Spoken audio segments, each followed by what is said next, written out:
નમસ્તે મિત્રો, બંધારણના આ 28મા લેક્ચરમાં આપ સર્વનું હાર્દિક સ્વાગત છે. મૂળભૂત ફરજો એટલે કે ફંડામેન્ટલ ડ્યુટીઝ. જેટલી મજા એક ભારતીય યુવાન તરીકે તમને ફંડામેન્ટલ રાઇટ્સમાં આવે એટલે કે મૂળભૂત અધિકારોમાં આવે એટલી જ મજા તમને મૂળભૂત ફરજોમાં પણ આવવી જોઈએ, કારણ કે એ બંને એક જ સિક્કાની બે બાજુ છીએ. 28મા લેક્ચર સુધીની આ સોનેરી સફર તમારા સંગાથે ખૂબ જ સરસ રહી અને એનો હું રાજીપો વ્યક્ત કરું છું. રોજ તમારા ઢગલાબંધ મેસેજ આવે છે. અત્યારે કુલ 7 જેટલા અલગ અલગ પ્રોજેક્ટ્સમાં કાર્યરત હોવા છતાં શક્ય હોય એટલાને જવાબ આપું છું. આમ તો તમે મને લાઈવ ચેટમાં અત્યારે જ જણાવશો કે સાહેબ મને તો જવાબ આપ્યો છે. બધાને લગભગ જવાબ આપવાની કોશિશ કરું છું. ક્યારેક ક્યારેક તમારા સવાલ કાલીઘેલી ભાષામાં હોય અથવા ઘણીવાર કેટલાક લોકો એમ કહેતા હોય કે આ સવાલ તો સાવ બચકાના ટાઈપનો છે, તો પણ હું જવાબ આપતો હોઉં છું, કારણ કે એ ઉંમરમાં એ પ્રકારના જ સવાલ હોય. તો તમને ગાઈડ કરવાની પૂરેપૂરી કોશિશ કરું છું અને બહુ આનંદના સમાચાર આપું તો આ વખતે તમારું ક્વિઝનું રિઝલ્ટ અમે બહુ ઝડપથી તૈયાર કરી ચૂક્યા છીએ અને અત્યારે જ હમણાં જ એટલે કે લગભગ 25 મિનિટ પહેલા ટેલિગ્રામમાં મૂકી દીધું છે. બધા કહેતા હતા કે ટોપ 3 મૂકજો, કોઈ કીધું સાહેબ ટોપ 5 મૂકજો ને એટલે ખ્યાલ આવે. પછી એક રિક્વેસ્ટ આવી કે ટોપ 10 મૂકજો. છેવટે એક રિક્વેસ્ટ આવી કે સાહેબ સર્ટિફિકેટ કેટલાને આપવાના છે? મેં કીધું 20 ને, તો ટોપ 20 મૂકજો. તો હવે જોઈ લેજો કેટલા મૂક્યા છે અને કેવી મહેનત કરી છે. એ તો તમે રિઝલ્ટ જોશો પરફેક્ટ એટલે તમને ખ્યાલ આવશે.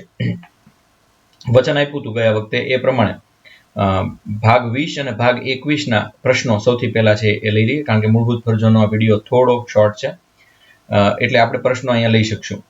તો 20મા ભાગમાં ભુવારામ સાહેબે પ્રશ્ન પૂછ્યો હતો કે LRD મેઇલ 3367 મુજબ એક તો અન્યાય થાય છે. ઉપર જતા બહેનોને 62.50% એડમિશન મળી જાય છે, નોકરી મળી જાય છે, અને ભાઈઓને 87.25 પણ નથી મળતું. તો આ અન્યાય કહેવાય કે કેમ? આમ તો ગઈકાલે પણ મારા ભાઈ એવા ભુવારામભાઈનો ઉલ્લેખ કરી અને જવાબ આપ્યો છે, છતાં પણ એ કહીશ કે એ અન્યાય નથી, એ એમને સમાનતાના ધોરણે લાવવા માટેનો એક પ્રયાસ છે. આને બંધારણ પોતે અન્યાય નથી ગણતું, એટલે આપણે બહુ સરસ રીતે આની ચર્ચા છે કરી શકીએ. મને લાગે તમારા બધાના પ્રશ્નો અને એકવાર લાઈવ ચેટમાં પણ થયેલ વિખવાદના આધારે આપણે પહેલી ડિબેટ છે બંધારણની ખૂબી ને ખામી નહીં, પણ આરક્ષણ ઉપર લાવવો જોઈતો હતો, અને આરક્ષણનો મુદ્દો કોઈથી ખતમ નહીં થાય. પણ દલીલની મજા ક્યારે આવે કે જ્યારે તમે બધા જ આંકડાઓ અને હકીકતોથી વાકેફ હો, તો ત્યારે હવામાં કે અધ્રોઅધર કે કોર્ટ્સ છે એ રજૂ કરી શકાય નહીં. એટલે અત્યારે તમને અન્યાય જેવું લાગે છે રામભાઈ, પણ અન્યાય છે નહીં. ત્યારબાદ ગોજિયા રવિ એ એવો પ્રશ્ન પૂછ્યો હતો કે લશ્કરમાં ડોમિસાઇલ માંગે છે. તો સોલંકી સાહેબે પ્રશ્ન પૂછ્યો હતો કે લશ્કરમાં સાહેબ બીજા દેશના સૈનિકો પણ હોય છે, એટલે કે નેપાળી સૈનિક પણ હોય છે, અને રવિભાઈ એવું કીધું ડોમિસાઇલ માંગે છે. અહીંયા તે બે સવાલના જવાબ આવી ગયા. ડોમિસાઇલ એટલા માટે જ માંગે છે કે ભારતનો વ્યક્તિ હોવો જોઈએ, કારણ કે એને કેટલાક મૂળભૂત અધિકાર ન હોય, એટલે લશ્કરની કોઈ પણ બાતમી છે અલગ દેશને ન મળે એ માટે ડોમિસાઇલ છે એ માંગવું જરૂરી છે, એટલે ત્યાં ડોમિસાઇલ છે એ માંગે છે.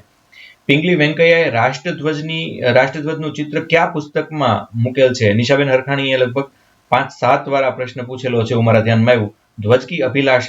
ધ્વજ કી અભિકલ્પના નામના એક પુસ્તકની અંદર આ પિંગલી વેંકૈયાના ધ્વજની ડિઝાઇન છે એવું ધ્યાને આવ્યું છે. ફોરેસ્ટમાં ચશ્મા ચાલે? શ્વેતાબેન પટેલનો આ સવાલ છે. તો મેં એવું કહ્યું હતું ત્યારે પણ અત્યારે પણ કહું છું કે માયોપિયા કે હાઇપર માયોપિયા હોય તો એ ન ચાલે. 8 કરતાં વધુ છે એ રતાંધળાપણું હોય તો ન ચાલે. 6x6 એટલે કે ચશ્મા સાથે 6x6ની દ્રષ્ટિ હોય તો એમાં વાંધો નથી આવતો, બાકી અન્યથા છે એ નથી ચાલતું. કેટલાક અગત્યના અનુચ્છેદની યાદી મળે?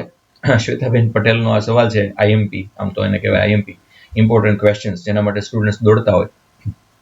બંધારણ તમારે એકડે એકથી લઈ અને 100 સુધી ભણવું જોઈએ. IMP તો આપીશ, અને અનુચ્છેદ કેટલાક મેં IMP અગાઉ આપ્યા પણ છે. મને ખ્યાલ છે ત્યાં સુધી આપણે 71 અનુચ્છેદ તો પૂર્ણ કરી ચૂક્યા છીએ કે 100 પૂરા કર્યા છે, મને એ યાદ નથી એક્ઝેક્ટ, પણ એ આપણે ધીરે ધીરે અગત્યના અનુચ્છેદ પાછા શરૂ કરવા છે અને એ કરીશું, અથવા એનો એક લેક્ચર બનાવીશું. 335 શું છે એ બોલો, એવું મેં તમને કહ્યું હતું અને તમે જવાબ આપેલો દાવાઓ, આયોગ અને ક્રિમિલિયર, અને એ સાચો જવાબ છે. માનો કે કોઈ એક અનામતની જગ્યા છે એ ન મળે તો જગ્યા ખાલી રહી, એ તો નોટિફિકેશન કઈ રીતે આપ્યું છે રવિભાઈ, ગોજિયા રવિભાઈનો સવાલ છે. તો નોટિફિકેશન કઈ રીતે આપ્યું છે એના પર આધાર રહી, પણ જો જગ્યા ખાલી રહી અને આવતા વર્ષે એ ટકાવારી ડબલ થાય તો એવું કરતા છે એ કોઈને કોઈ અટકાવી શકતું નથી. આ વાત પણ મેં તમને એક લેક્ચરમાં વિગતે સમજાવી દીધી છે. સ્ત્રીઓ ન મળે તો પુરુષની જગ્યા ભરાય. તો નોટિફિકેશન કેવી રીતે છે રવિભાઈ? અને નોકરીની લોકજનમાં જરૂરિયાત કેવી છે એના આધારે નિર્ણય લેવાતો હોય છે, તો કે એમાં પછી મંજૂરી લેવી આવશ્યક છે. કઈ રીતે આ વિડીયો ફરી જોવાનો, શ્વેતાબેન પટેલે પૂછ્યું. તો ફરી જોવાનો, યુટ્યુબમાં જવાનું ને જોવાનું, બીજું કંઈ છે નહીં એમાં. ફરી જોવાની કોઈ રીત નથી, એમને એમ જોવાનું. અનામતનું વિશ્લેષણ સાહેબ કોને, એવું પણ શ્વેતાબેન પટેલે પૂછ્યું હતું. તો એ પણ હું એક લેક્ચરમાં સમજાવી ચૂક્યો છું. છતાં પણ 67-33 આ પુરુષ અને મહિલા વચ્ચેનો રેશિયો છે. એ ઉપરાંત 27 છે એ ઓબીસી નો રેશિયો છે, અને બહુ સરસ રીતે ડિટેલમાં ઓબીસી એસસી એસટી નું એક સરસ મજાના લેક્ચરમાં હું સમજાવી ચૂક્યો છું, જે બધું થઈને 49 થવા જાય છે. મંડળ આયોગ કયા વર્ષમાં બેઠું હતું? ફાલ્ગુની પટેલ એટલે કે મનીષ બ્રહ્મભટ્ટ કદાચ એમને આ પ્રશ્ન પૂછ્યો હતો. 1980માં એવું શ્વેતાબેન પટેલે કીધું, પણ 1 જાન્યુઆરી 1979માં છે એ આ પંચ બેઠેલું. બંધારણ માટે કઈ બુક સારી? તો તમે શેની તૈયારી કરો છો? જો તમે ક્લાસ 1ની તૈયારી કરો છો તો લક્ષ્મીકાંત, ક્લાસ 2ની તૈયારી કરો છો તો શહેજાદ કાઝી અથવા યુવા ઉપનિષદ, અને ક્લાસ 3ની તૈયારી કરો છો તો સંવિધાનનું મટીરિયલ. નોન ક્રિમિનલ માટે કેટલી જમીન હોવી જોઈએ, કેટલી સંપત્તિ હોવી જોઈએ? 8 લાખથી વધુ આવક ન હોવી જોઈએ, એ વાર્ષિકની વાત થઈ. આ ઉપરાંત 12 વીઘા કરતા વધુ છે એ જમીન ન હોવી જોઈએ, અને મકાનને બાદ કરતા 25 લાખથી વધુ સંપત્તિ ન હોવી જોઈએ. આ છે એનો નિયમ છે. ત્યારબાદ નવા બનેલા, જો કે આમ તો દિવ્યેશભાઈ આહિરે 10 કરીને એવું કંઈક લખ્યું છે, પણ હું સમજો નહીં એ પ્રશ્નમાં એ શું પૂછવા માંગે છે. નવા બનેલા કાયદા અગાઉના કાયદા ને તો જ ખારીજ કરે જો એ કાયદા ગેરબંધારણીય હોય. એટલે તમિલનાડુનો કાયદો છે એ નાબૂદ કરવામાં નથી આવ્યો, કારણ કે ત્યાં પછાત જ્ઞાતિનું જે પછાત આયોગ પંચ બેઠું હતું, એમણે સ્પષ્ટપણે કહ્યું કે આગળના જે આ નિયમો છે એને ખારીજ કરવાથી રાજ્યમાં તકલીફ પડી શકે, અને સુપ્રીમ કોર્ટે માન્ય રાખેલ છે. કિન્ડરને ક્રિમિનલ લેવું પડે, બિલકુલ લેવું પડે, કારણ કે જો નોકરી જોઈતી હોય તો જે પ્રકારના કાગળ એક સામાન્ય નાગરિકે કરવા પડે, કિન્ડર પણ સામાન્ય નાગરિકમાં જ ગણાય, અને એને એ કરવા જ પડે. કોની સંપત્તિને આધારે કરે? પોતાની સંપત્તિને આધારે. પણ એ તો કંઈ માંગીને ખાતા હોય તો એ પણ છે, એનું તો પણ ક્રિમિલિયર છે જોશે, એની પણ આવક તો હોય જ ને, એનો અંદાજ હોય જ, ન હોય તો એ મૂકવું પડે. લતાજી અમિતાભ બચ્ચનને ડોક્ટરેટની ડિગ્રી વિદેશમાંથી મળી, દિલીપ કુમારને મોરારજી દેસાઈને નિશાને પાક એવોર્ડ મળ્યો, તો એ લેવા જ હોય. તો આરતીબેને કીધું એ તો એવોર્ડ કહેવાય ને, લઈ જ શકીએ ને. શ્વેતાબેને કીધું કાબેલિયત પર મળે તો એમાં શું ખોટું છે? ખોટું તો કાંઈ નથી, પણ આપણા દેશનો નિયમ છે કે અન્ય દેશ દ્વારા અપાતા એવોર્ડ અથવા પદ અથવા ગિફ્ટ અથવા ઇલકાબ એ રાષ્ટ્રપતિની મંજૂરી વગર ન લઈ શકાય. આ બધાએ રાષ્ટ્રપતિની મંજૂરી છે એ લીધેલી, અને એટલે જ છે એમને આ એવોર્ડ છે એ આપવામાં આવ્યા. અમિત મકવાણા કીધું શીખોને કિરપાણ કેમ? તો એ તો 25B અનુસાર એવો વિવેકભાઈ બારીયાએ જવાબ આપી જ દીધો. તો ભારતનો કયો ટાપુ છે જ્યાંથી કોઈ પાછું આવતું નથી? એનો વિવેકભાઈ બારૈયા અને પ્રતિકભાઈ બારૈયાએ નોર્થ સેન્ટિનલ, અંદમાન નિકોબારમાં આવેલા ટાપુની એક જગ્યા, એ પણ આપી દીધો. બાલાજી રાઘવ કેસ 1992 કે 96, 1994માં આવેલો આ કેસ, એના વિશે પણ તમે પ્રશ્ન છે એ પૂછ્યો હતો. અને 21મા પાર્ટની અંદર તમે પૂછેલા કેટલાક પ્રશ્નો. હસમુખભાઈ તરસરીયાએ એવો પ્રશ્ન પૂછ્યો કે બંધારણ માટે કઈ બુક વંચાય? એનો જો હસમુખભાઈ તરસરીયા હાજર હોય તો હમણાં જ મેં જવાબ છે એ આપ્યો. પછી કોઈ એવું પૂછ્યું છે, હસમુખભાઈ તરસરીયાએ પૂછ્યું 317 મુજબ સુપ્રીમ કોર્ટના જજને હટાવી શકાય? નહીં ભાઈ, 317 તો જાહેર આયોગના સભ્યોને હટાવવાનો અનુચ્છેદ છે. તો આ લોકોને હટાવવા હોય તો એને હટાવવા માટે સુપ્રીમ કોર્ટના જજ માટે 124 અને હાઈકોર્ટના જજ માટે 217નો અનુચ્છેદ છે. આંબાભાઈ પૂછે છે કે રેવન્યુ તલાટી માટે અને બિન સચિવાલય માટે કઈ બુક સારી? તો હવે પ્રશ્ન એ છે કે કોઈ એક પરીક્ષા પાસ કરવા માટે એક બુકનો આધાર લેવો એ જ ખોટું છે. તમે મને લાગે છે કે મારો તૈયારી કેમ કરવી એ લેક્ચર જોયો નથી, એ લેક્ચર તમે જોઈ લેજો. પણ ટોપિક વાઇઝ બુક હવે વાંચવી જોઈએ. દાખલા તરીકે ભારતનું બંધારણ તો એકવાર વાંચવું હોય લાઈફ ટાઈમ તો લક્ષ્મીકાંતનું વાંચી નખાય. એમ ગુજરાતની ભૂગોળ વાંચવી હોય તો એકવાર મંજુલાબેન દવે રિફર કરી નખાય. લોક સંસ્કૃતિની વિરાસત વાંચવી હોય તો એકવાર જોરાવરસિંહ જાદવ રિફર કરી નખાય. તો આ બધું એવું બધું મને ટોપિક વાઇઝ પૂછશો તો બધું મજા આવશે, કારણ કે એક બુકમાંથી હવે કોઈ પરીક્ષા પાસ ન કરી શકાય. સંથારો ગુનો ન કહેવાય? દેવાજભાઈ ડાંગરે આ પ્રશ્ન પૂછ્યો છે.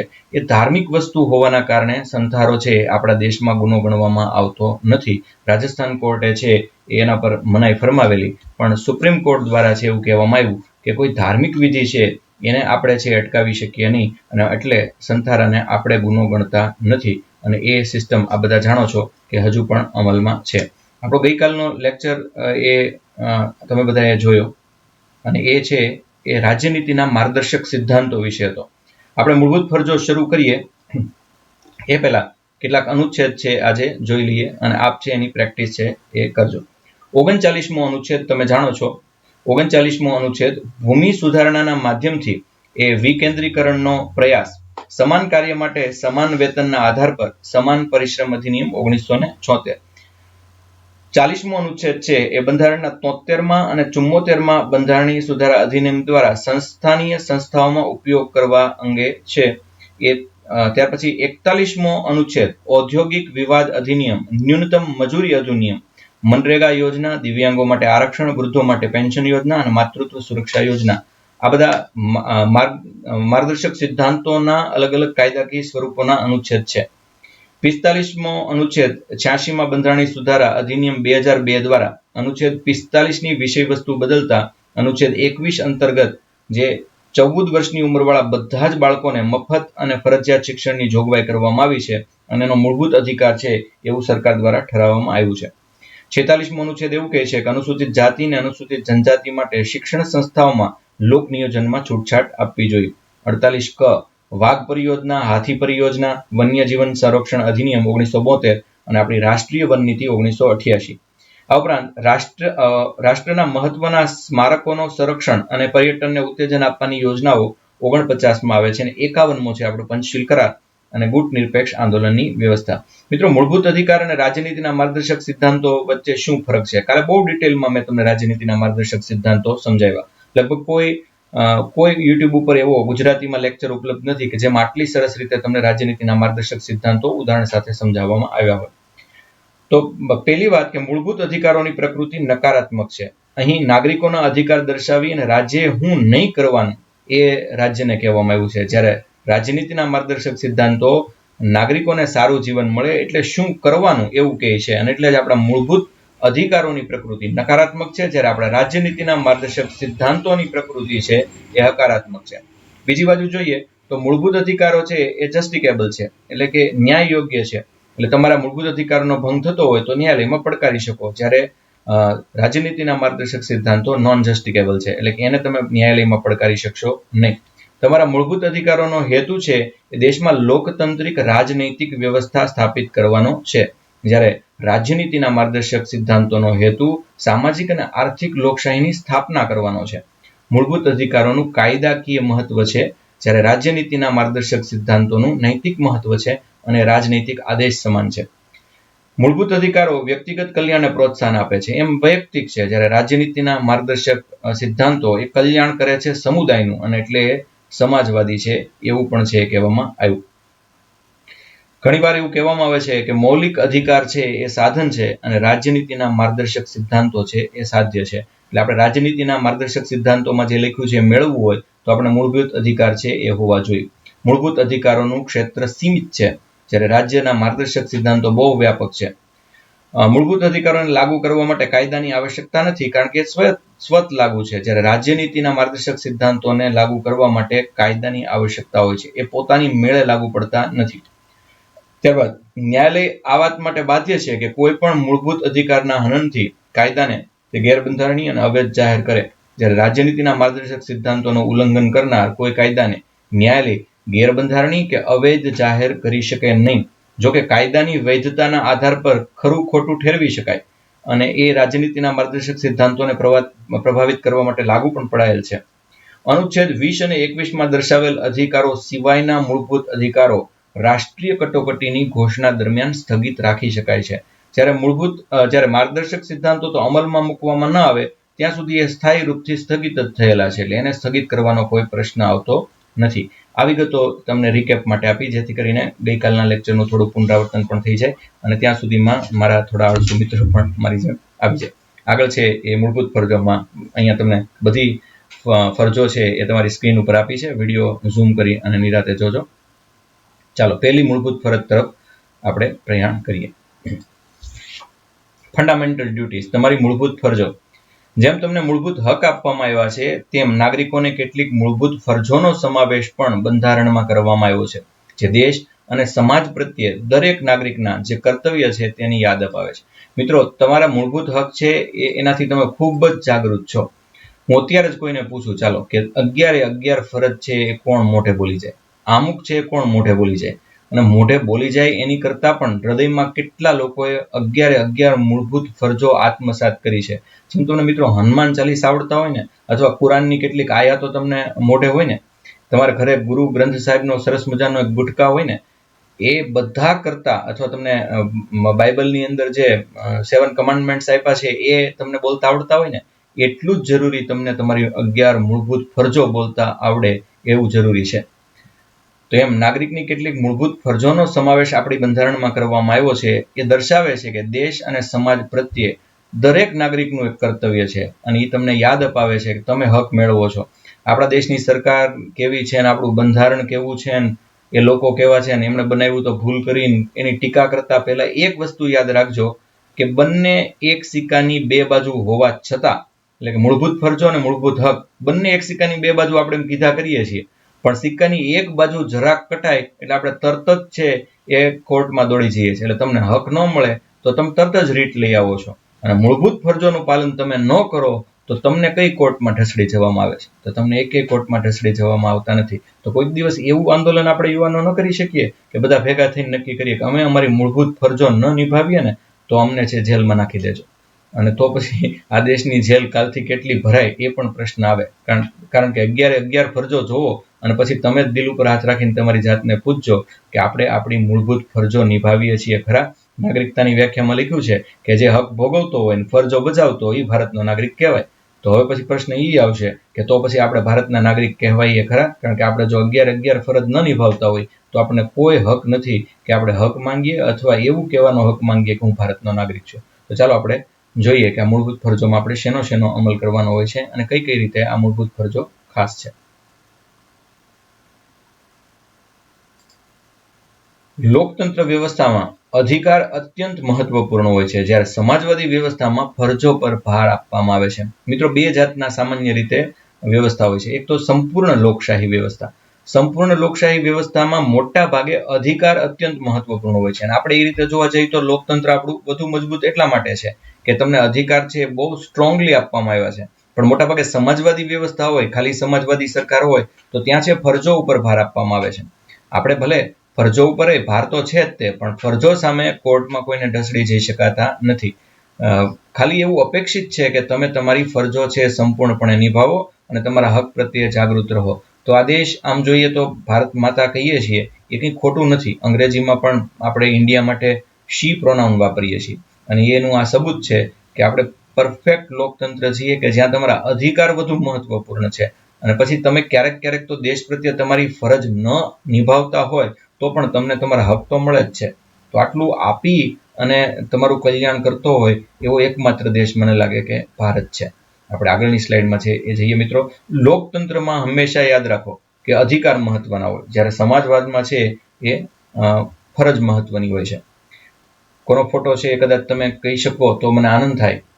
લાઈવ ચેટની અંદર જો તમે જવાબ આપો કે આ કોણ છે. અમૃતા કોરમાં બધાએ ઇન્દિરા ગાંધી લખ્યું, આપણા પ્રથમ સ્વાસ્થ્ય મંત્રીમાં બધાએ, એટલે આમાં હવે કેટલાક મનમોહનસિંહ નહીં લખતા.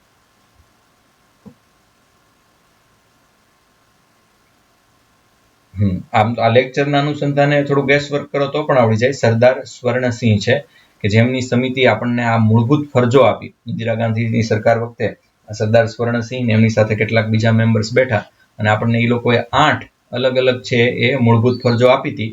2 સરકાર દ્વારા ઉમેરવામાં આવી 10, અને છેલ્લે 2002માં 11મી ફરજ ઉમેરાઈ, એટલે કુલ આપણી 11 ફરજો છે.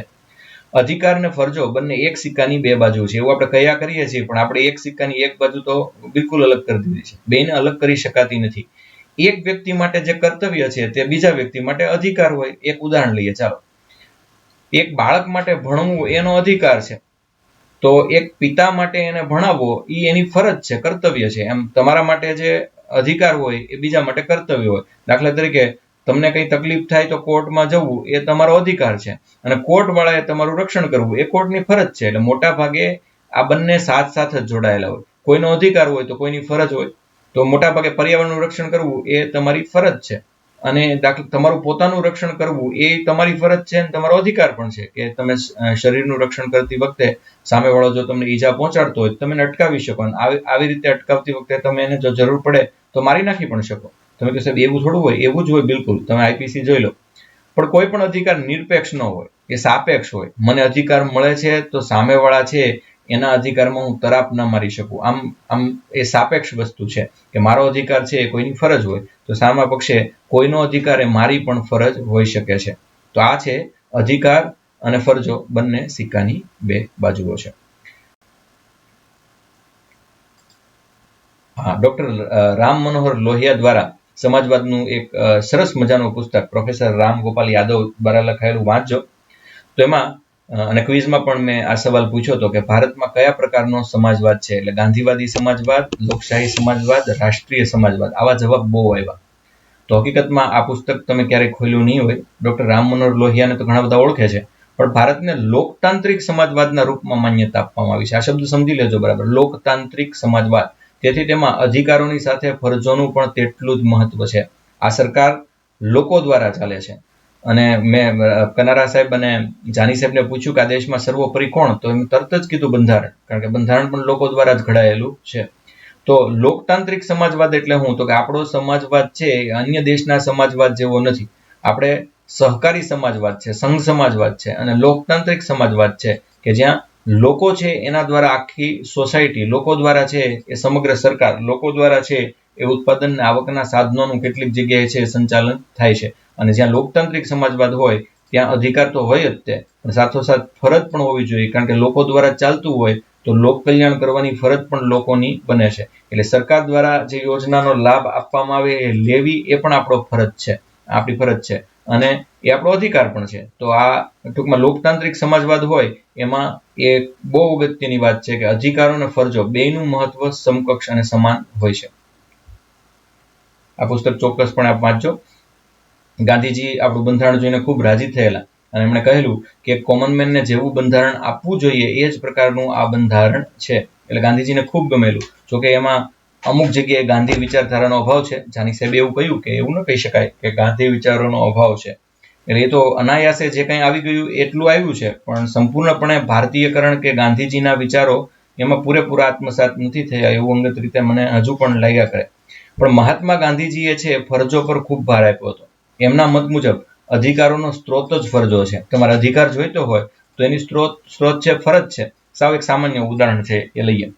દાખલા તરીકે એક છોકરાને છે એ સાંજે બગીચે ફરવા જવું છે, એટલે એના મમ્મી પપ્પાને સવારથી કહેવાનું શરૂ કરે કે પપ્પા આજે આપણે બગીચે જવાનું છે.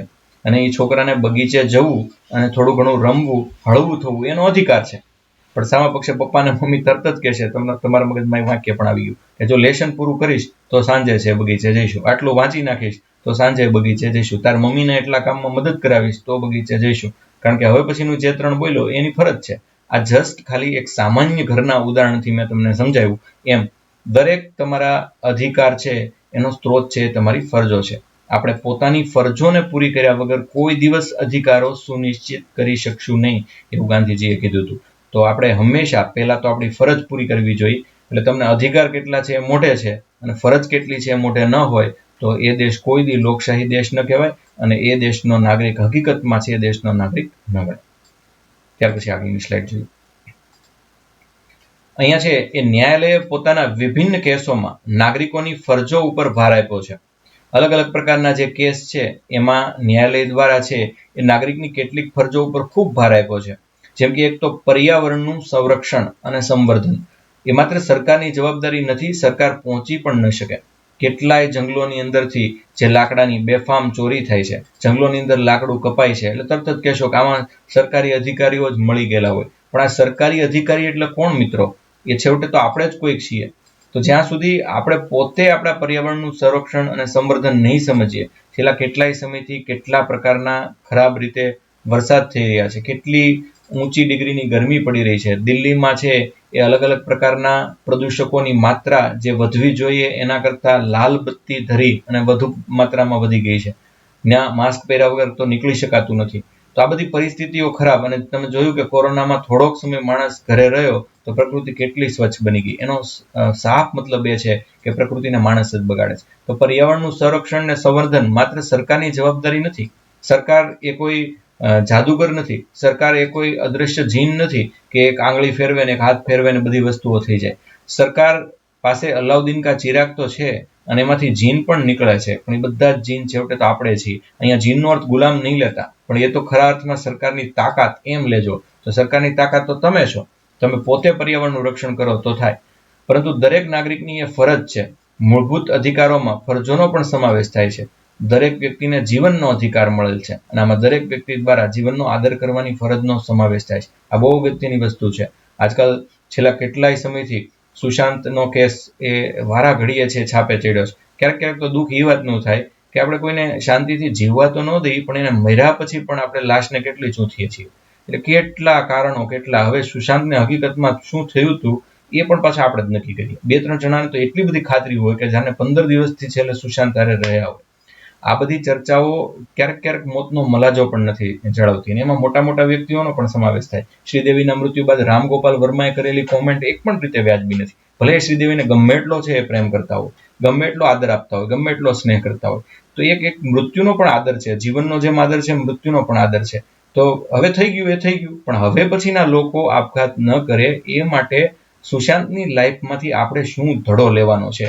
અર્નેસ્ટ હેમિંગવે જેવા સરસ મજાનું old man and the sea પુસ્તક લખ્યા પછી પણ જો આપઘાત કરતા હોય તો એનો મતલબ એમ નથી થતો કે દરેક આપઘાત કરનાર કાયર હોય છે. ઘણીવાર છે આપણા કરતા વધુ પડતું વિચારી શકતા હોય તો પણ પેલા હેમલેટની જેમ to be or not to be નો ક્વેશ્ચન એમની સામે અરાઇઝ થતો હોય છે. ખેર, તમારું જીવન છે એનાથી વધારે સુંદર આ દુનિયામાં કશું જ નથી.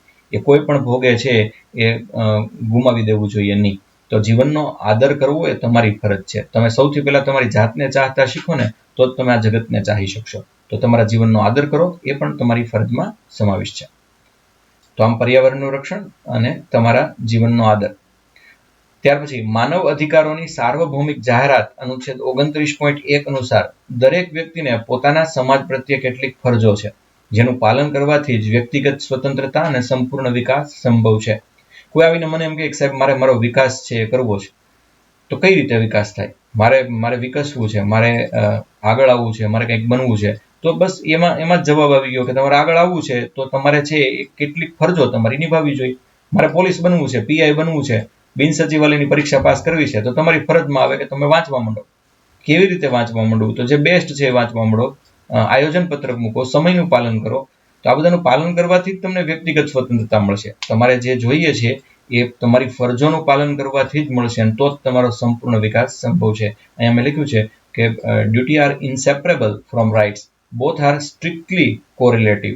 My rights and my duties, આ બે છે એકદમ સજ્જડ રીતે એકબીજા સાથે જોડાયેલા છે, એવું મેં અહીંયા ચિત્રમાં દર્શાવ્યું છે. ત્યાર પછી આગળની સ્લાઇડ આપણે છે એ જોઈએ. આપણું આખું જે સરદાર સ્વર્ણસિંહની સમિતિ હતી એના મેમ્બર્સ એ આપણા તત્કાલીન વડાપ્રધાન ત્યારના ઇન્દિરા ગાંધી સાથે છે એ ઊભા છે.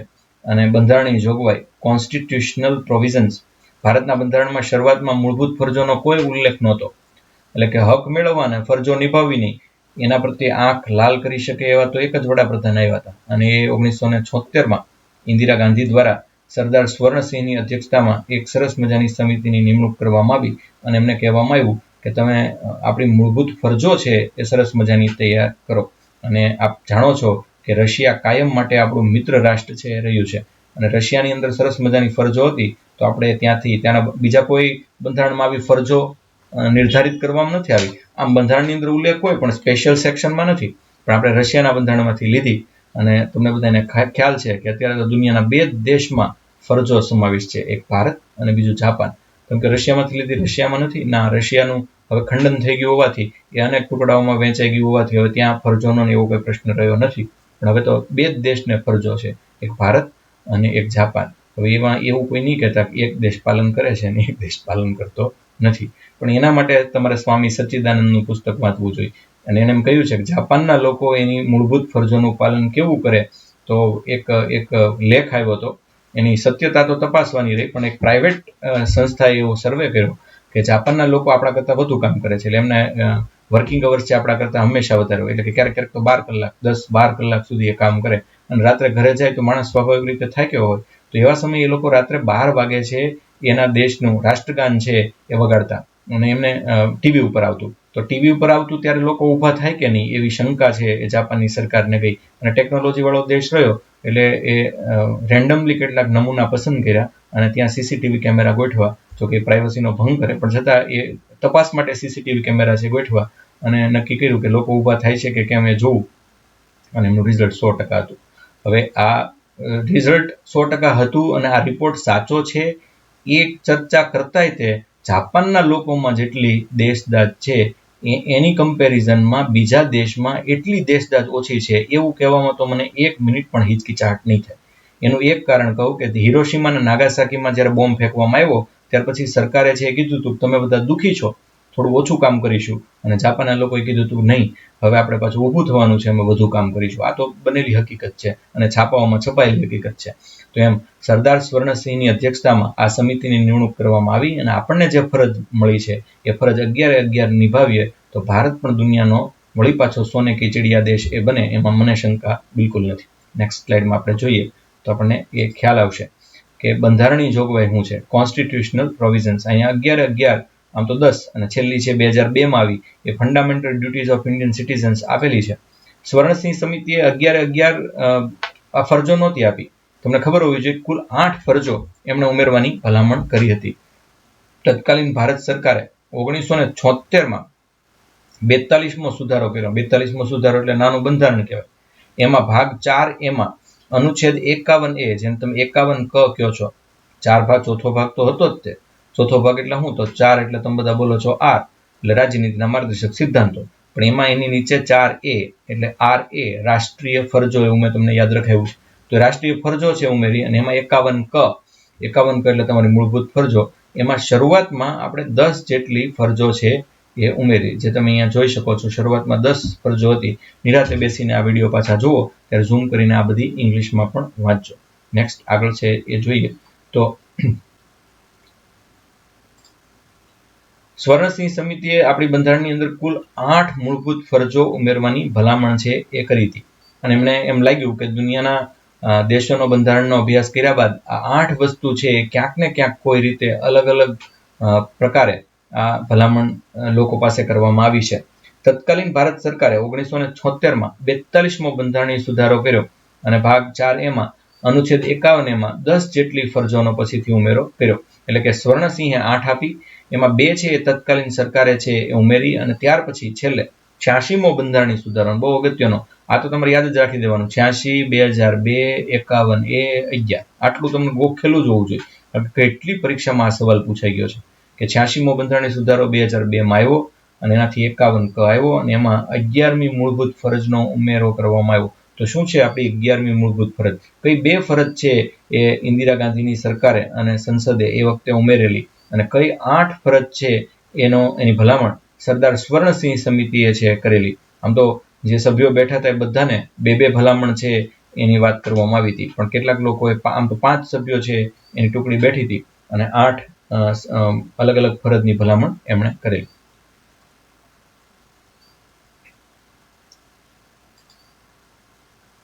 લોકશાહી દેશોમાં ભારત સિવાય માત્ર જાપાનના બંધારણમાં મૂળભૂત ફરજોનો સમાવેશ કરવામાં આવ્યો છે, એ પણ તમે જાણો છો. મેં હમણાં જ તમને આખી હિસ્ટ્રી કીધી.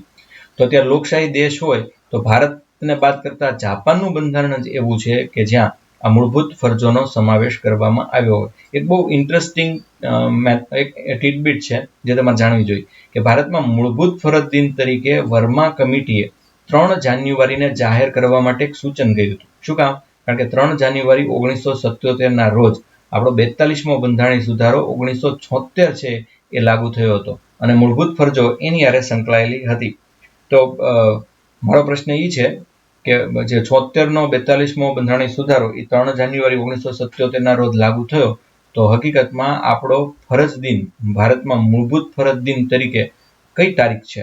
આ તારીખ છે, એટલે કે 3 જાન્યુઆરી એ આપણો મૂળભૂત ફરજ દિન છે. જો હા તો શું કામ? એનો પ્રશ્ન નથી, કારણ કે તમે ભણી ગયા. જો ના તો કઈ તારીખ ફરજ દિન છે? કેવું છે જ નહીં. અને જો બીજી તારીખ હોય તો બીજી તારીખ શું કામ છે? આ તમારે આપણી યાર ચર્ચા કરવાની છે. અહીંયા જસ્ટિસ વર્મા સાહેબ છે અને એમની કમિટી આ ભારતને યાદગાર રહી જાય એવી ભલામણ છે એ કરી હતી કે 3 જાન્યુઆરી છે એ ફરજ દિન તરીકે ઉજવાવી જોઈએ.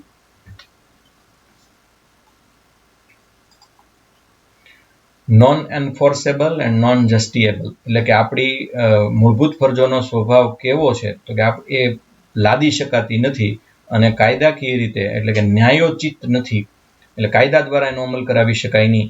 મૂળભૂત ફરજો ન્યાયાલય દ્વારા કાયદાકીય રૂપથી અમલ કરાવી શકાય નહીં, પરંતુ સંસદ ઈચ્છે તો તેના અમલમાં લાવવા માટે કાયદો ઘડી શકે છે. અને હું તો કહું કે ઇન્દિરા ગાંધી જેવા કોઈ વડાપ્રધાન પાછા આવે તો એવો સંસદમાં ખરડો લાવે જ, કે જેમ આ દેશના નાગરિકો છે એ મૂળભૂત હકને પ્રાપ્ત કરે છે, તો એમની આગળ મૂળભૂત ફરજોનું પાલન પણ થવું જ જોઈએ. એટલે થોડા કહેવાય ને સ્ટ્રોંગ સ્વભાવના વડાપ્રધાન આવે તો આવું મૂળભૂત ફરજોને છે એ ચોક્કસપણે કાયદાકીય રૂપથી અમલ કરાવવો જ જોઈએ. કારણ કે જે વ્યક્તિ મૂળભૂત હક છે એને ધારણ કરે છે અને જે વ્યક્તિ મૂળભૂત ફરજોનું પાલન કરતો નથી એ સારો નાગરિક બની જ ન શકે. કેટલીક વાત છે એ તો લાદવી જ પડે, એટલે એન્ફોર્સેબલ નથી, નોન એન્ફોર્સેબલ છે એ તો ન જ ચાલે. એટલે આપણી મૂળભૂત ફરજો છે એ ન્યાયાલય દ્વારા કાયદાકીય રૂપથી અમલ કરાવી શકાતી હોવી જ જોઈએ. કેવી છે આપણી મૂળભૂત ફરજો? ચાલો હવે એક પછી એક આપણે જોઈએ. 11 મૂળભૂત ફરજો એ મેં છે એ તમે જુઓ મોબાઈલમાં છે નાખી છે.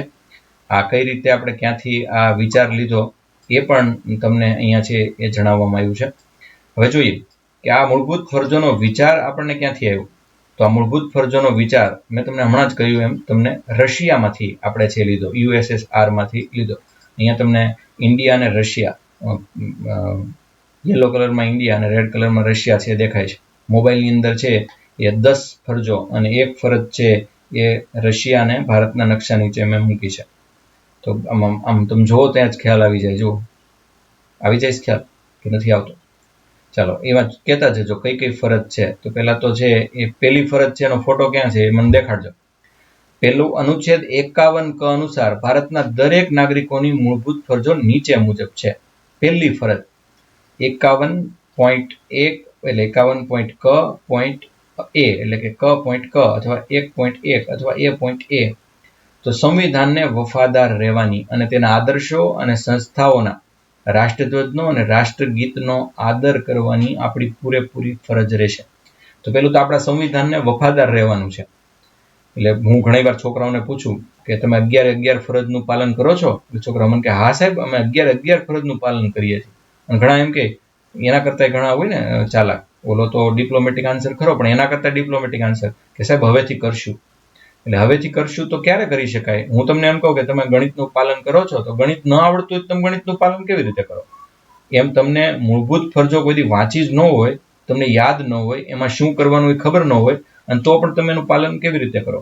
તો પહેલું તો સંવિધાનને વફાદાર ત્યારે રહી શકાય કે જો તમે સંવિધાન જાણતા હો. તો ભારતના નાગરિક તરીકે તમારે સંવિધાન શીખવું જ જોઈએ.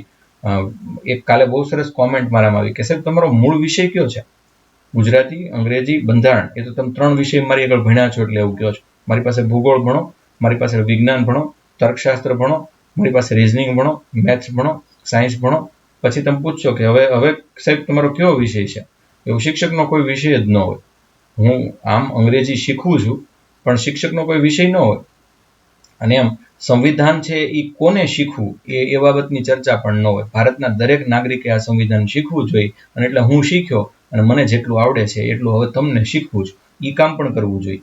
એટલે કે શીખ્યા પછી પાછું કોઈકને શીખવાડવું જોઈએ. ઘણા તો મટીરિયલ પણ સંતાડી દે અને ઘણા તો એવી ટેવ હોય ઘરે જઈને તમે પૂછો કાંઈ વાંચે તો એ વાંચતો હોય તો પણ કે ના રે ના. એ આવું બધું શું કરવાની જરૂર છે? જ્ઞાન તો વહેંચવાથી હંમેશા વધે છે. તો સંવિધાનને વફાદાર રહીએ. એના આદર્શ આપણા સંવિધાનમાં ક્યાં ક્યાં આદર્શ આપ્યા છે? આપણે રાષ્ટ્રધ્વજનો અને રાષ્ટ્રગીતનો આદર કરવાની છે એ આપણી ફરજ છે. અહીંયા તમે જમણી બાજુ જોતા હોય તો જમણી બાજુથી ઉપરથી ચોથું અને નીચેથી બીજું ચિત્ર છે એમાં રાષ્ટ્રધ્વજના આદરની વાત છે. એક ફિલ્મ થિયેટરની અંદર કેટલાક લોકો ઊભા થયા છે પણ આપણી તકલીફ તો એ છે કે ફિલ્મ થિયેટરમાં તમને ખબર છે કે પહેલા ફરજિયાત રાષ્ટ્રગીત વગાડવામાં આવતું હતું? નથી ખબર. અને વગાડવામાં આવતું હતું એ બંધ શું કામ કરી દેવામાં આવ્યું? એ કહીશ તો પાછું ગમશે નહીં. એ એટલા માટે બંધ કરી દેવામાં આવ્યું કે કેટલાક લોકો ઊભા થતા નહોતા અને એટલે બંધ કરી દેવામાં આવ્યું. હું તો કહું એવું હોવું જ ન જોઈએ. એ પેલું કભી ખુશી કભી ગમ નામના ફિલ્મની અંદર અમે જોવા ગયા તો અમે તો ઊભા થઈ ગયેલા. એમાં તો વચ્ચે આવે છે. એમાં એક અપંગ બાળક છે એણે પણ પોતાના છાતી પાસે હાથ રાખી દીધો. તો આ રાષ્ટ્રભાવના છે આપણામાં હોવી જોઈએ. બીજી વાત, સંસ્થાઓના રાષ્ટ્રધ્વજનો અને રાષ્ટ્રગીતનો આદર કરવાની. એ ઉપરાંત બીજી આપણી મૂળભૂત ફરજ, પહેલી મૂળભૂત ફરજ યાદ રાખો, ગોખતા જ જાઓ. ગોપતાની અમલ કરતા જાઓ. એક તો સંવિધાનને વફાદાર રહેવાનું છે, સંવિધાનના આદર્શ અને સંવિધાનની સંસ્થાઓનો, રાષ્ટ્રધ્વજનો અને રાષ્ટ્રગીતનો એટલાનો આદર કરવાનો છે. ત્યાર પછી આપણા રાષ્ટ્રીય આંદોલનને પ્રેરિત કરતા ઉચ્ચ આદેશને હૃદયમાં પ્રતિષ્ઠિત કરવાની અને અનુસરવાની તમારી ફરજ છે. કે આપણા રાષ્ટ્રીય આંદોલન, એક સરસ મજાની બુક બહાર પડી છે આપણા રાષ્ટ્રીય આંદોલન, એનું નામ જ છે આપણા રાષ્ટ્રીય આંદોલન. પણ એ કેટલાય વાંચી હોય, પુસ્તકો વાંચવાની તો ખૂબ આળસ, અને એમાંય તે પાછા એવા પ્રશ્નો પૂછે કે સાહેબ આમાં અગત્યના અનુચ્છેદ આપી દો ને. તો રાષ્ટ્રીય આંદોલનને પ્રેરિત કરતા ઉચ્ચ આદેશને હૃદયમાં પ્રતિષ્ઠિત કરવાની અને અનુસરવાની. તો આડેધડ પ્રશ્નો ઘણીવાર પૂછે કે સાહેબ પછી ભગતસિંહને છે ગાંધીજી બચાવી શક્યા હોત તો ગાંધીજીએ કેમ ન બચાવ્યા, એટલે જ હું ગાંધીજીને નફરત કરું છું. એક જ લીટીના આધારે ગાંધીજીને નફરત કરવા માંડે. અથવા કે સાહેબ જવાહરલાલ નહેરુ અને સરદાર વલ્લભભાઈ પટેલને નહોતું ભળતું ને, અને આ ભાઈ પાછા એમને બેન છોડાવવા જતા હતા જ્યારે ઓલા બે બથો બતાવતા ત્યારે. એવી બધી જ અફવાઓ છે તે દૂર રહો. સરદાર વલ્લભભાઈ પટેલે જે કામ કર્યું છે એ દુનિયામાં કોઈ ન કરી શકે. ભગતસિંહે જે કામ કર્યું છે એ દુનિયામાં કોઈ ન કરી શકે. ઝાંસીની રાણી જો ન થઈ આવત તો કદાચ ભગતસિંહ પણ ન થઈ આવત. ગાંધીજી એમની રીતે કામ કર્યું. એક વાર તો વિચારો કે ગાંધીજી ખરેખર ભગતસિંહને છોડાવી શકે એમ હતા? આવી વાહિયાત વાત ન કરો. પેલા સફારીનો લેખ વાંચો, સંશોધન કરો. હજી આજે પણ ભગતસિંહને ફાંસી અપાઈ ગઈ, એનો કેસ ચાલે છે, ક્યાં ચાલે છે હજી બોલું છું ત્યારે, હા એ ક્યાં ચાલે છે એવી તપાસ કરો, જાણકારી મેળવો. મેં ભગતસિંહ ઉપર ને ગાંધીજી ઉપર આ બેયને હું સૌથી વધુ ચાહનારો માણસ છું. તો એ ગાંધીજી અને ભગતસિંહ બે વિશે મેં વાર્તા લખી. અને મેં તમને કહ્યું હતું કે મેં ભગતસિંહ વિશે તો એવી વાર્તા લખી છે કે હું એક દિવસ જો ભગતસિંહને મળું તો એની સાથે શું વાત કરું. અને મેં તમને આ લેક્ચરમાં કીધું હતું, અને મેં એવું કીધું હતું કે કોઈને આ વાર્તા સાંભળવી હોય તો હું વોટ્સઅપ ગ્રુપ કે ટેલિગ્રામમાં હું મૂકું, પણ એક પણ વિનંતી ન આવી કે સાહેબ મૂકો ને. એટલે મતલબ આપણી ફરજ, આપણને એવો રસ નથી પડતો. અને હવે પછી તમે કદાચ રિક્વેસ્ટ કરશો તો હું મૂકીશ પણ. ખેર, ત્યાર પછી ત્રીજી ફરજ, ભારતના સાર્વભૌમત્વ, એકતા અને અખંડિતતાનું સમર્થન કરવાની અને તેમનું રક્ષણ કરવાની. તો ભારતનું સાર્વભૌમત્વ, ભારતની એકતા અને ભારતની અખંડિતતા એને આપણે કાયમ માટે છે એનું રક્ષણ કરવાનું. અહીંયા પહેલો ફોટો તમને જે દેખાય છે ડાબી બાજુ, એ જુઓ, ભારતનું સાર્વભૌમત્વ, ભારતની એકતા, ભારતની અખંડિતતા એનું સમર્થન કરવાનું છે. કઈ રીતે સમર્થન કરવાનું છે? તો કોઈ પ્રાંત ભારતમાંથી જાય એવું બિલકુલ આપણે સાંખી લેવું જોઈએ નહીં. આપણે ક્યારેય એવી વાત કરવી જોઈએ નહીં કે અમારે અલગ ગુજરાત જોઈએ છે, અલગ દેશ. ભારતની એકતા એટલે હિન્દુ, મુસ્લિમ, શીખ, ઈસાઈ આપસ મેં હમ ભાઈ ભાઈ, એ ભાવના આપણે રાખવાની છે. અને અખંડિતતાનું સમર્થન કરવાનું છે. ભારતમાંથી હજી કોઈ ભાગલા થવા માંગતા હોય તો આપણે એવું નથી કહેવાનું કે ભલે ને એને છૂટા પડવું છૂટા પડે, જવા દો ને એને, આવી વાત કરવાની નથી. તો કારણ કે ભારત આખું એક છે, તો એનું રક્ષણ કરવાની પણ આપણી જવાબદારી છે અને એનું સમર્થન કરવાની પણ આપણી જવાબદારી છે. ત્યારબાદ દેશનું રક્ષણ કરવાની અને રાષ્ટ્રીય સેવા બજાવવાની હાકલ થતા તેમ કરવાની. આપણા દેશનું રક્ષણ તમે કઈ રીતે કરવાનું છે? મારી પાસે તો બંદૂક પણ નથી. એ રીતે દેશનું રક્ષણ કરવાનું નથી. દેશનું રક્ષણ એટલે કોઈ પણ ખરાબ બાબત હોય તો એની સામે આપણે દેશની આપણી ચોક્કસ નીતિઓ પર ટકી રહીએ. બીજું, જ્યારે જરૂર પડે અને આ દેશમાં છે એ સૈનિકો ખૂટી જાય તો આપણે સૈનિક તરીકે જવું જ પડે. કેમ કે પણ બંદૂક ચલાવતા નથી આવડતી તો ગમે બાજુ ગોળી છૂટે, દેશનું કલ્યાણ જ થાય. એવી વાત કરો તો, એટલે એવી વાત કરાય જ નહીં. અને જ્યારે જરૂર પડે, દેશને હાકલ પડે, ત્યારે આ દેશે હંમેશા છે એ જ્ઞાતિ જાતિના ભેદ, રાજ્યોના ભેદ ભૂલીને મદદ કરી છે. મને ખૂબ આનંદ થાય કે કારગિલનું યુદ્ધ થયા પછી આ દેશે છે એ સરકારને મન ભરીને વસ્તુઓ આપી છે. મુસ્લિમ બહેનો, હિન્દુ બહેનો, શીખ બહેનોએ પોતાના ગળામાંથી મંગળસૂત્ર ઉતારીને આપી દીધાના દાખલા છે. એ ઉપરાંત જે NRI કહીએ છીએ એમને અટલ બિહારી વાજપેયી વખતે છે એ કેટલી સહાય છે એ મોકલેલી. તો આ દેશ છે હંમેશા જ્યારે મુસીબત આવે કોઈ પણ રાજ્યને ત્યારે એક થઈને આ દેશે બતાવ્યું છે. અને એમાં જ ક્યાંક આપણી મહાનતા રહેલી છે. અને એ ફરજ આપણે બહુ સારી રીતે નિભાવીએ છીએ. ત્યાર પછીની આપણી ફરજ, તો એમાં ધાર્મિક, ભાષાકીય, પ્રાદેશિક અથવા સાંપ્રદાયિક ભેદોથી પર રહી ભારતના તમામ લોકોમાં સુમેળ અને સમાન બંધુત્વની ભાવનાની વૃદ્ધિ કરવાની. કોઈ જાતનો ભેદ છે જ નહીં. બધા જ ધર્મ છે. તમે ખરેખર દિલથી કુરાન વાંચો, તમે દિલથી બાઇબલ વાંચો, ભગવદ્ ગીતા વાંચો અને ગુરુ ગ્રંથ સાહેબ વાંચો, અને પછી એમાંથી શ્રેષ્ઠ 10 બાબત તારવો તો મને ખાતરી છે કે 5 બાબતો તો બધાની સમાન રહેવા. હા, એક બાબત એને યુનિક બનાવે છે, સૌ પોતપોતાની રીતે પાળે છે, પણ સારું છે. દાખલા તરીકે 7 કમાન્ડમેન્ટ્સ બાઇબલના તો વાંચવા જ જોઈએ, દરેક વ્યક્તિ વાંચવું જોઈએ. કુરાનની કેટલીક આયાતો છે આપણે શીખવી જ જોઈએ. પાક જે કહીએ છીએ પવિત્ર, એ પવિત્રતા તો તમારે એ કુરાનમાંથી શીખવી જ જોઈએ. સેવાની ભાવના છે એ તમારે બાઇબલમાંથી શીખવી જોઈએ. ફરજની વૃત્તિ છે એ તમારે ભગવદ્ ગીતામાંથી શીખવી જોઈએ. તો અન્ય પ્રત્યે સમાનતાનો ભાવ છે એ તમારે ગુરુ ગ્રંથ સાહેબમાંથી શીખવો જોઈએ. તો આ બધું છે એ બધામાંથી શીખવા જેવું છે, પણ આપણે વાંચ્યા વગર દલીલો કરીએ છીએ કે આ સારું પેલું સારું. આપણી પાસે એના ઉદાહરણો પણ હોય. આ ધાર્મિક ભાષાકીય આપણે પાછું એમ કે ગુજરાતી જેવી મીઠી ભાષા એકેય નહીં, તો એવું તો પાછું રાજસ્થાની લોકો કહેતા હશે ને એમની ભાષા વિશે. દરેક ભાષા પોતપોતાની રીતે મીઠી જ છે. પ્રાદેશિક અથવા સાંપ્રદાયિક ભેદોથી પર રહી સુમેળ સાધવાનો છે, સમાન બંધુત્વની ભાવના રાખવાની છે અને સ્ત્રીઓના ગૌરવને અપમાનિત કરે એવા વ્યવહારો ત્યજી દેવાના છે. બે ચર્ચા આપણે છે કરીએ. એક તો સમાન બંધુત્વની ભાવના રાખવાની છે, એને બદલે આપણે હું એક શબ્દ બોલું તમારા મગજમાં સીધું પહેલા શું આવે છે ચાલ એ જોઈએ. અને એ કોમન તમને ઘરેથી જે કહેવામાં આવ્યું છે એ વિચારવાનું છે. દાખલા તરીકે હું બોલીશ શીખ, તો તમારા મગજમાં સીધું શું આવ્યું? એટલે જો નાનપણમાં તમને છે એક ધમકી આપવામાં આવી છે, મારે એ અહીંયા ચર્ચા નથી કરવી. કોઈ શીખ આવતો એટલે મમ્મી તમને શું કહેતા? બસ એ ચર્ચા આપણે નથી કરવી. ત્યારબાદ બિહારી અથવા ઉત્તર પ્રદેશ નો વ્યક્તિ એમ તરત જ તમારા મગજમાં એક જ શબ્દ આવે, એ શબ્દ છે એ નથી વાપરવાના. ગુજરાતી એટલે મુંબઈમાં જાઓ ગુજરાતી કહો એટલે તરત જ એના મગજમાં એક શબ્દ આવે છે, તો એ ટૂંકમાં એ ખોટી વાત છે. આ બધું આવા ઇન્ટરપ્રિટેશન કરવા એ જ ખોટું છે. અને બીજું મને ખૂબ દુઃખ થાય કે સ્ત્રીઓના ગૌરવને અપમાનિત કરે એવા વ્યવહાર ત્યજી દેવાને બદલે આપણે એવા વ્યવહાર વધતા જાય છે. એકતા કપૂરની કોઈ પણ સિરિયલ લઈ લો તો એમાં સ્ત્રીની દુશ્મન બતાવવામાં આવે છે. હકીકતમાં કોઈ સ્ત્રી બીજી સ્ત્રીની દુશ્મન હોતી જ નથી. એમાં જે દેરાણી જેઠાણીના કાંડ બતાવવામાં આવે એવું કોઈ બ્લેડ મૂકી નથી દેતું, એવી કોઈની સાડી બગાડી નથી મૂકતું, એવા કોઈ કાવતરા આપણા ઘરમાં થાય છે. બીજું, કોઈ પણ એક તમે બાઇક લઈ લો, કોઈ પણ એક પરફ્યુમ લઈ લો એટલે તમારી પાછળ છોકરીઓ દોડવા માંડે, એવું વાસ્તવિક જીવનમાં બને છે ખરું? અને જો એવું ન બનતું હોય તો આ પ્રકારની એડ જે આપવી ગુનો ગણાવવું જોઈએ, કારણ કે એમાં સ્ત્રીઓના ગૌરવનું અપમાન થાય છે. અને કોઈ સ્ત્રી કેમ જાહેર હિતની અરજી નથી કરતી? તો આટલી જાગૃતિ પણ આપણામાં છે નહીં. ત્યારબાદ આપણી સમન્વિત સંસ્કૃતિના સમૃદ્ધ વારસાનું મૂલ્ય સમજીને જાળવી રાખવાની.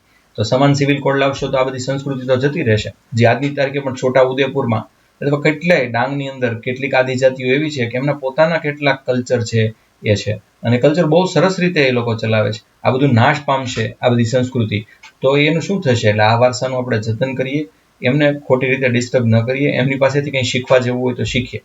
માતા પિતા છેલ્લી ફરજ તમારી, આ જે 2002માં જોડાણી માતા પિતા અથવા વાલીની ફરજ રહેશે કે 6 થી 14 વર્ષ દરમિયાન પોતાના બાળકોને શિક્ષણ પૂરું પાડે. અને 86માં બંધારણીય સુધારા દ્વારા એ જોડવામાં આવી. હવે ઉપરની સાઈડ આપણે 3-4 ફરજો બાકી છે જોઈએ.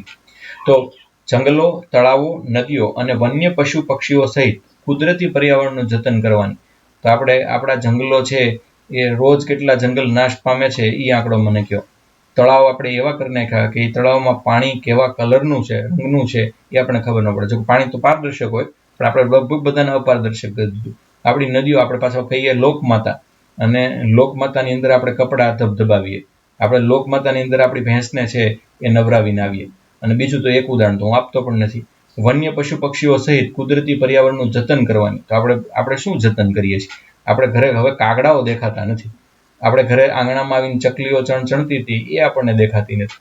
તો આપણને એ પણ ખબર નથી કે કયા પક્ષીઓ નાશપ્રાય થઈ ગયા. તો આ બધાનું જતન કરવાની અને એમની સુધારણા કરવાની તથા જીવો પ્રત્યે અનુકંપા રાખવાની આપણી ફરજ છે, જે આપણે ચૂકીએ છીએ. વૈજ્ઞાનિક માનસ, માનવતાવાદ અને જિજ્ઞાસા તથા સુધારણાની ભાવનાની કેળવણી. આપણે વૈજ્ઞાનિક માનસ ધરાવીએ છીએ. ડિસ્કવરી ચેનલની અંદર જે સંશોધન કરતા હોય છે એમાં ભારતીયો કેટલા? તો એ વૈજ્ઞાનિક માનસ ધરાવે છે. એ કોઈ પણ વસ્તુનું સંશોધન કરશે અને આપણને કોઈ એક વ્યક્તિ કહેશે કે આજે ફલાણા મંદિરમાં ફલાણા ભગવાન દૂધ પીવે છે એટલે આપણે છોકરાને ટબુડી નહીં પાઈને ત્યાં પાવા છે જશું.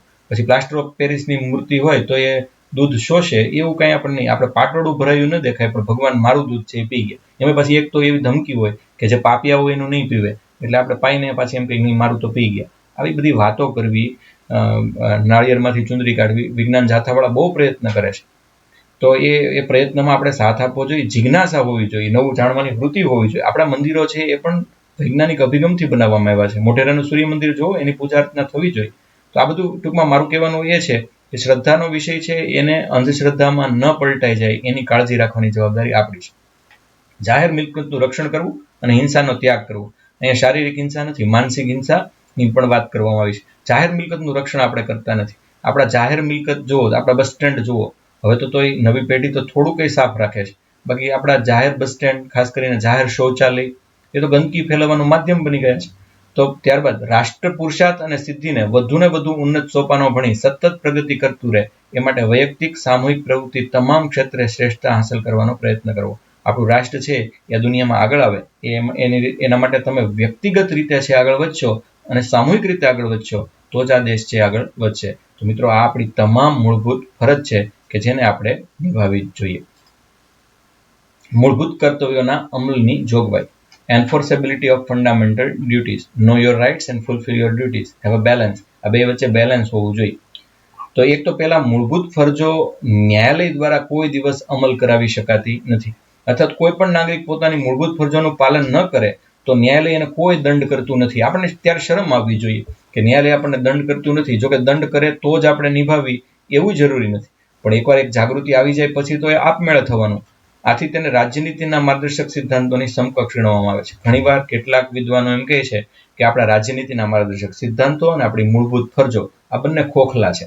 આથી ઘણી વખત મૂળભૂત ફરજો એ અર્થહીન ઘોષણાઓ આવું એને ટાઇટલ આપે છે કેટલાક લોકો. ઘણા કિસ્સાઓમાં સુપ્રીમ કોર્ટ દ્વારા એવું પણ અર્થઘટન કરવામાં આવ્યું છે કે બંધારણને સમજવા માટે મૂળભૂત અધિકારો જેટલા મહત્વના છે ને એટલી મૂળભૂત ફરજો પણ મહત્વની છે. પણ જેટલું ખેડાણ મૂળભૂત ફરજો વિશે કરાયું છે, મૂળભૂત અધિકારો વિશે કરાયું છે એટલું મૂળભૂત ફરજો વિશે નથી કરાયું. તમને જાણીને આશ્ચર્ય થશે કે તમે તો બધા ગૂગલ ધારી માણસો છો તો ગૂગલ ઉપર સર્ચ કરજો fundamental rights and fundamental duties.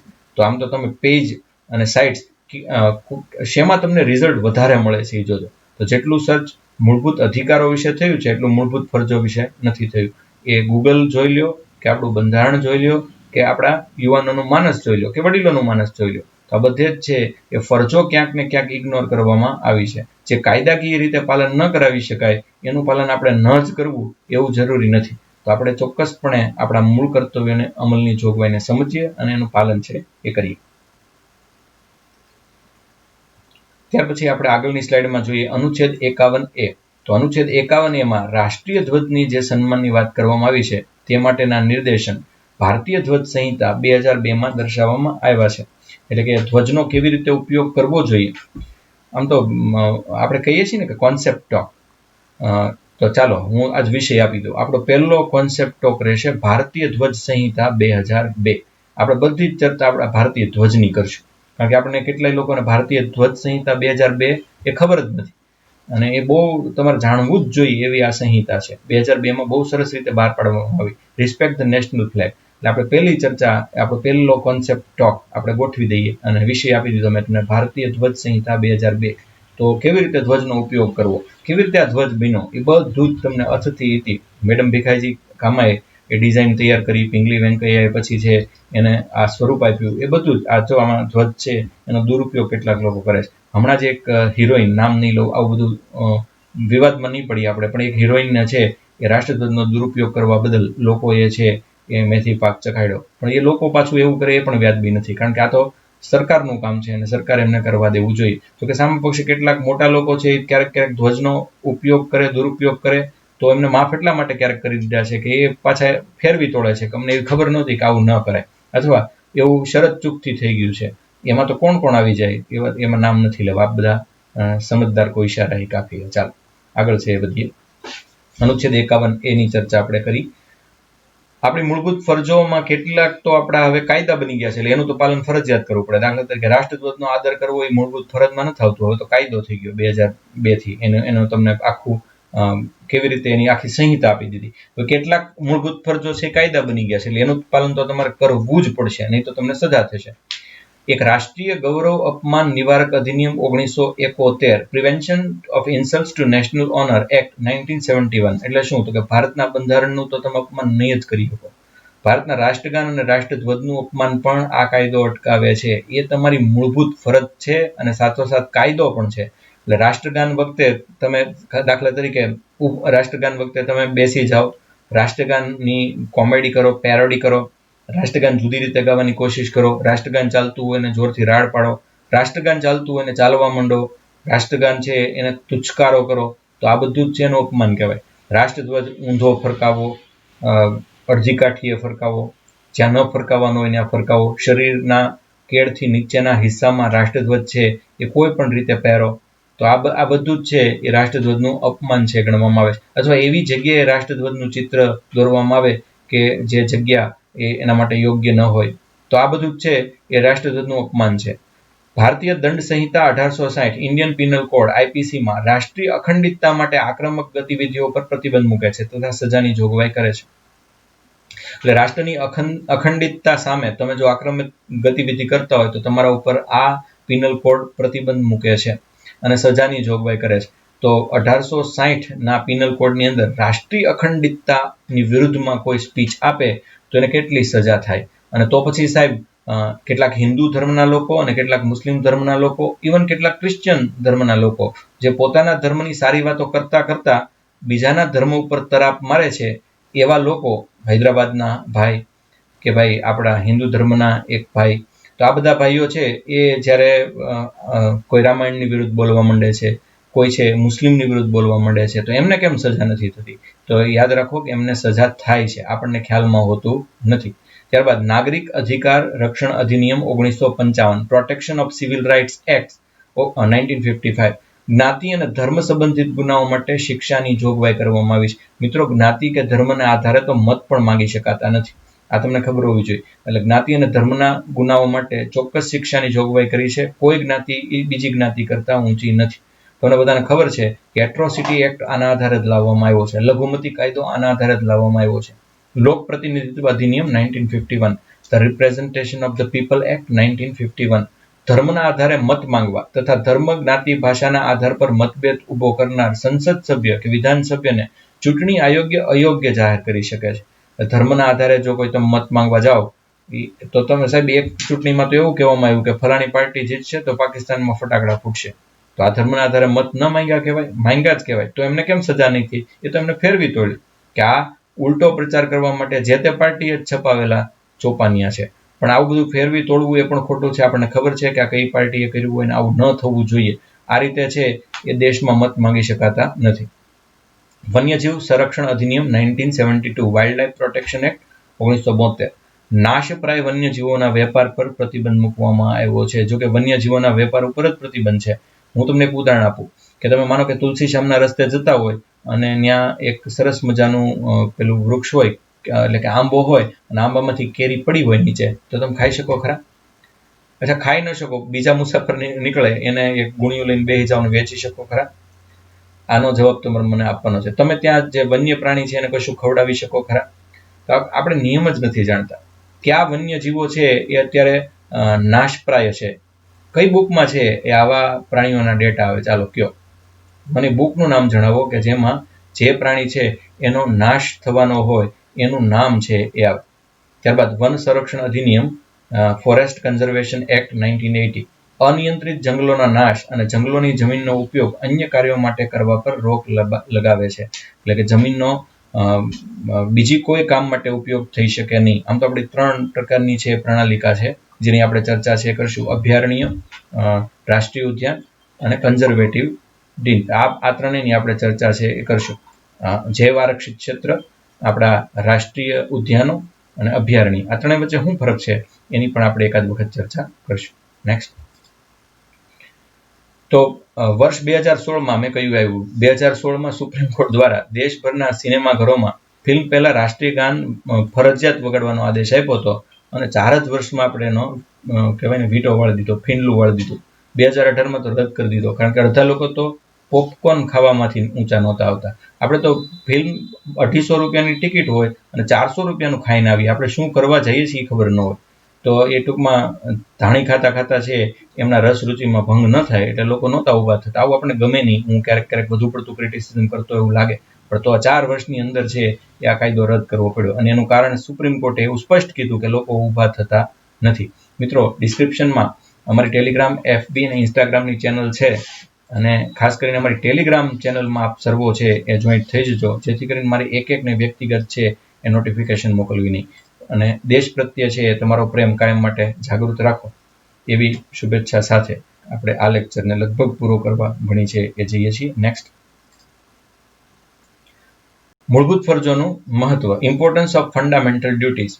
એક સચેતકના સ્વરૂપમાં, સચેતક એટલે કોણ? તો કે જે જાગૃત નાગરિક છે એ પોતાના દેશ, સમાજ તથા લોકો પ્રત્યે પોતાના કર્તવ્યો વિશે જાણકારી રાખવામાં મદદ કરે છે.